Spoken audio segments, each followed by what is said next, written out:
Dinlesin. Gönülün. İliniz tıryakları poluk başlan. Sakal yere dön. Dinlen mi? Hayırlı bismillah.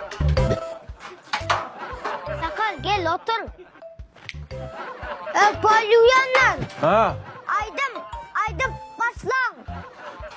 İntegem gözde yaşım, hiç onu döndür etme. Senden iki hayıştım, toy etsin bana aytma. İnlerimde hıyalım, yüreğimde yanan odum.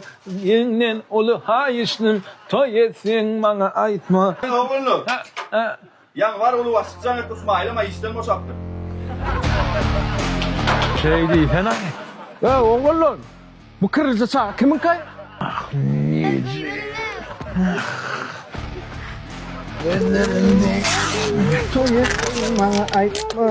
Bartakal, üyünü dastaf ketmini.